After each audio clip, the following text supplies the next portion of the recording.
Hey there, Stevie! Whoa, jeepers, mister. You scared the creepers out of me. How would you like to take a break from that fine dirt-based wall and learn about building? Boy, would I! Where am I, mister? Why, you're an alpha, Stevie! Alpha who now? Alpha! Building started all the way back in 2009 by filthy casuals who had just discovered Minecraft. But it would be a long time before normal people would make anything decent. Now people make mega structures every day! Wow! I can't wait to make a house of my own. Whoa, hold on a second there, Chuck. Patches Grian! That's right, Stevie. 5-year-strong builder Patches Grian is here to take you the rest of the way. Actually, it's just Grian. If you want to get better at building, you'll need to learn the 5 B's of building. Build, break, block, borders, and build. And remember, building is a skill of creativity, talent, and most of all, plagiarism. If you can't build, just download something off Planet Minecraft and pass it off as your own. That way, all your friends on the server can call you out and tell you what literal trash you are. And remember, the more time you spend building, the less time you're outside exercising. Okay, so there aren't 5 B's of building. Please do not take that seriously, it was a joke if you didn't get it. There are, however, 5 things that I do want to talk to you about, which I consider sort of 5 universal rules and themes that you should incorporate into every building. And the first one I want to talk to you about is palette. Now, palette is the colours that an artist would use on paintings, but we use the same word to describe the type of blocks we use on a building. And as you can see, I've got a fairly normal one here using cobble, wood and log, and that makes a fairly simple house. I tend to use this quite a lot because these colours complement each other. The beautiful thing is, people choose blocks that work together on their own. We sort of have this inherent artness about us that would not enable us to create something using dirt and sponge and everything else. But there are some more complex palette tricks that you can use that would improve your builds. Most of you, for example, may not have thought about using coloured clay as a roof, and more importantly, you may not have thought about using coloured clay in conjunction with another coloured clay. So I here have a list of different coloured clays that work together, a light colour and the complementary darker colour. And I can turn this green one into another one with the pinks and the purple, and it still looks good because those 2 colours complement each other. Although the palette doesn't quite work with the rest of the build, because those complement each other, it doesn't look out of place. However, if I do change it to a different set of colours, like a green and a pink, it starts to look a little bit odd because those 2 colours don't quite work together. So choosing colours that work is really important when you're doing a build. And I can give you a bad example by showing you what it's like with some light coloured clay and a dark coloured clay.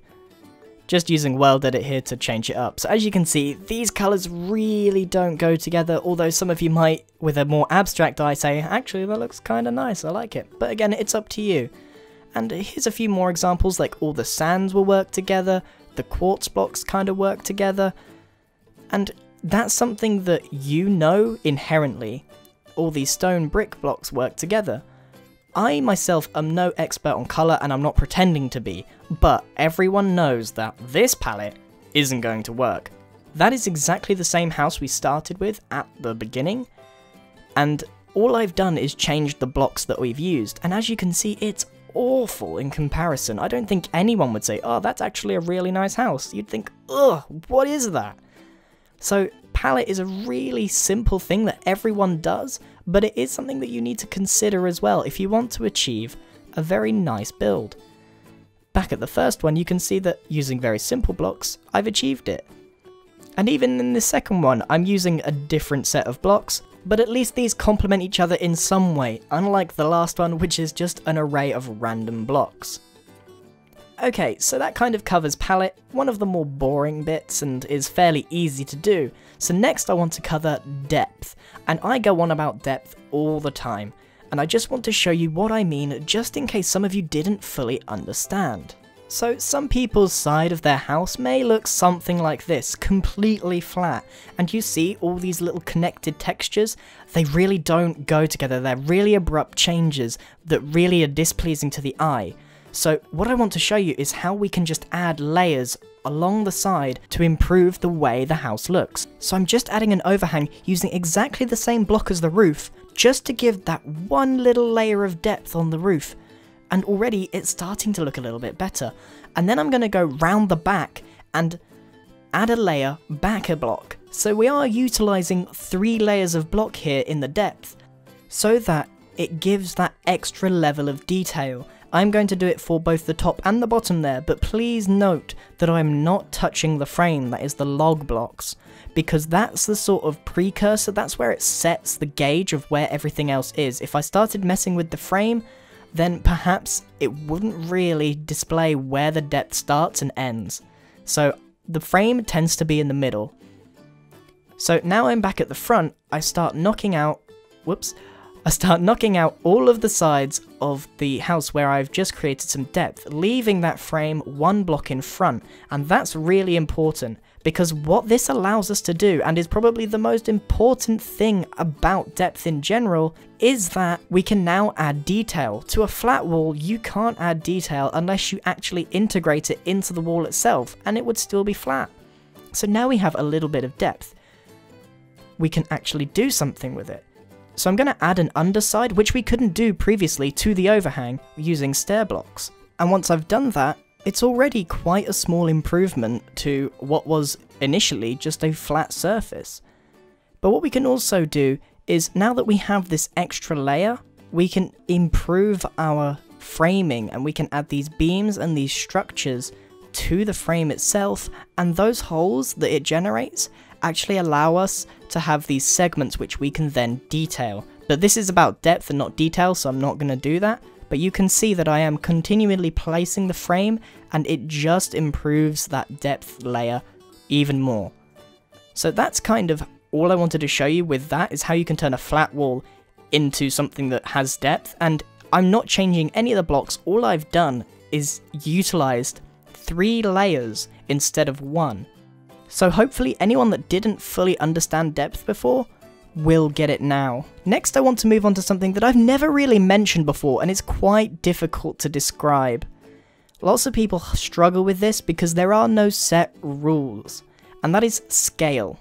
So here I have 3 pretty much identical houses from the start of the video, but each one has a different scale. Now this is the original here, and as you can see, this is kind of a normal sized house. It's not actually very practical because it's 1 block inside, but you can see in relation to me, this house looks pretty good. But if we go inside, we see that it isn't practical at all because the shape is off, this, that, and the other, but that's not the point. But if we go and have a look at the smaller scale one, it's so small that it might as well be like a miniature model. It's not really practical at all. So you have to weigh up practicality by your scale. And then at the other end of the spectrum, we have the biggest one, which is pretty good. It's like a good size, it's very big. It's a lot more work, but what this essentially does is when you make something in a large scale, it means you have a lot more to details. So although our house is now a lot bigger, you'll notice that although I used exactly the same style, blocks, everything except the scale, it means that there's just a wider range of space which isn't detailed.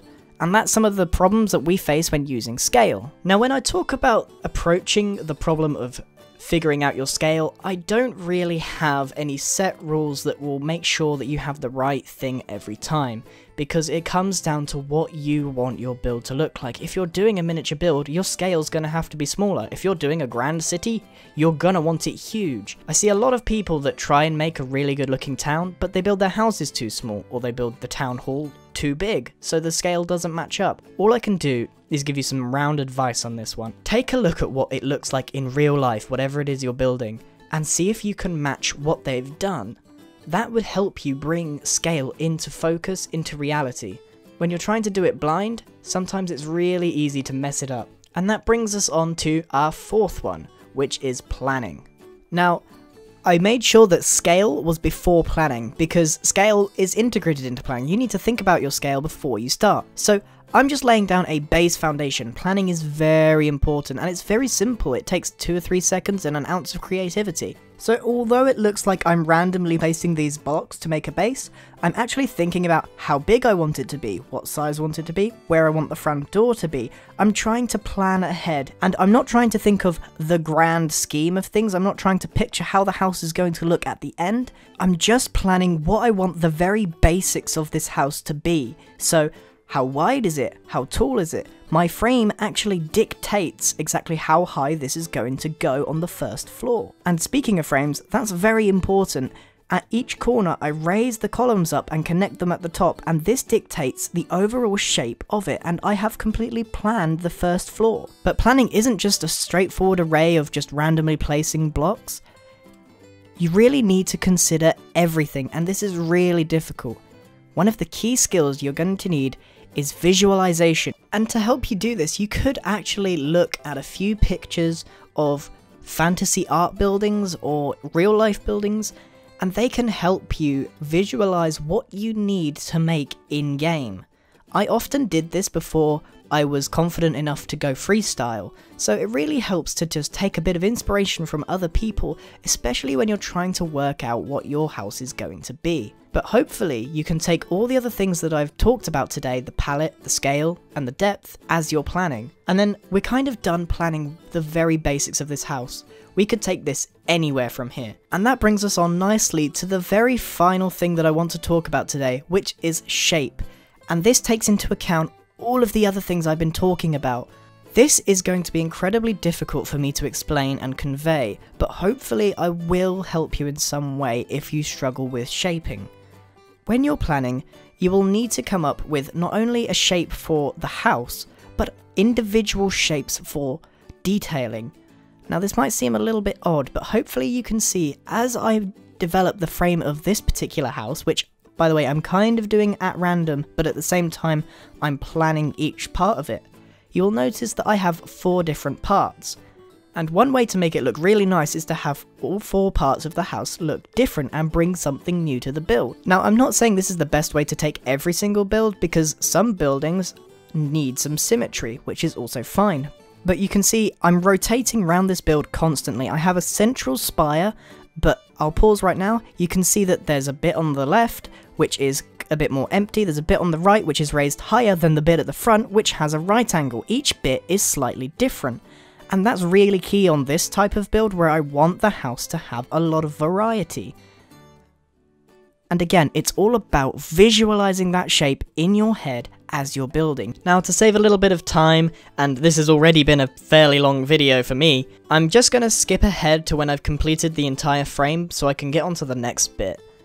And now I want to talk about how you can plan and shape with your roof. I've talked about roofs in a previous build school video, and you need to decide when you're planning what kind of roof style you want. For the sake of this video, I'm just going to use a very simple 45-degree angle stair roof that you'll see on most typical houses, especially like the vanilla ones in the village. Now in terms of planning for this stage, all you need to do for this stage is decide what part of your plan is going to have a roof and which parts aren't. It's fairly easy, and for the most part you want to take the bits that I am, like the bits that jut out, and add a frame on them. And I don't do the full roof, all I add is the overhang, because that really helps you visualize the rest of the build. And I'm just going to skip ahead so you can see like which bits I chose and which bits I didn't choose to add a roof to. And as you can see, the planning and the shape really came together now that I've got the frames and the overhang together. Just by looking at what I've got there, you can almost picture exactly what the house is going to look like. And this is what I've really been trying to drive home in this last bit, but have perhaps not quite managed to explain it properly. I really hope I have. And from here, this is where it becomes incredibly easy. You just fill in the rest with the walls and the rest of the roof, and then you detail it, and it's done. Really visualizing and reproducing your vision is the key part of what I'm trying to say for this final part of my universal building tips. And just to prove it, and maybe to prove to you that you can visualize what this would look like, I will just fill in the walls and the roof, and kind of show you exactly what it would look like in the end. And there we have it. It looks like the start of a really nice sort of Victorian house. And it all came about because we thought about the base, we thought about the shape, the size, the scale, what blocks we were going to use, and it accumulated into a house that is eventually going to look good once it's got a bit of detail behind it.